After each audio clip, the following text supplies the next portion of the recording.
স্কুলে যেতে ভালো লাগে পটাশ? হ্যাঁ, খুব? খুব। তাই? হ্যাঁ, হ্যাঁ, দেখো পটাশ কার্সিভে লিখছে। কোন ম্যামটা তোমাকে সব থেকে বেশি ভালোবাসে? পিয়ালি। পিয়ালি ম্যাম। হ্যাঁ, তোমাকে কি বলে ম্যাম?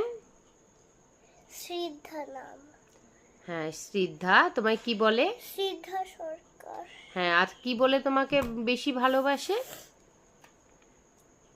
তোমাকে কেন ভালোবাসে? একদিন না আমি যখন পিজুতে ছিলাম, আমি প্রচুর সুন্দর আর সঠিক লিখেছিলাম বলে আমার স্মাইলি দিয়েছিল পিয়ালি ম্যাম। তাই? তাহলে এটাও লিখে নাও, আবার তোমাকে স্মাইলি দেবে।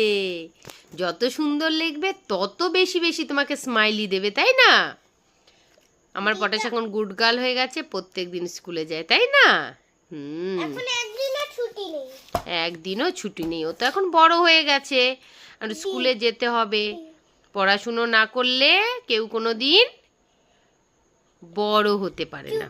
দাঁড়া, পড়াশুনো করে যে গাড়ি ঘোড়া চড়ে সে।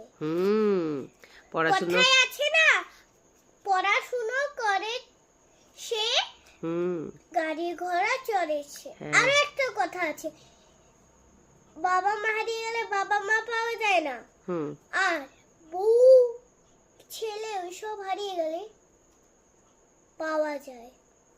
তাই?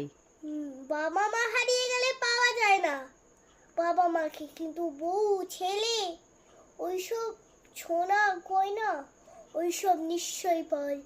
কিন্তু সংসার বাড়ি ঘর ওইসব হারিয়ে গেলে আর কোনোদিনও পাওয়া যায় না, কথায় আছে। আচ্ছা, মানে বাবা মা হারিয়ে গেলে বাবা মাকে পাওয়া যায় না, তার মানে তুমি পুরো পরিবার ঘর বাড়ি নিজের সুন্দর অপ্রীতি জিনিসপত্র, পুরো ঘর বাড়ি বাবা মা সংসার পরিবার, ওগুলো হারিয়ে গেলে জীবনে আর কিচ্ছু থাকে না।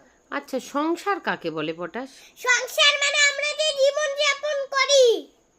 আচ্ছা, ওটাকে সংসার বলে, তাই তো? আচ্ছা, খুব ভালো। তুমি তো খুব বড় হয়ে গেছো, অনেক কিছু কথাও জানো। ভেরি গুড, খুব ভালো লাগলো।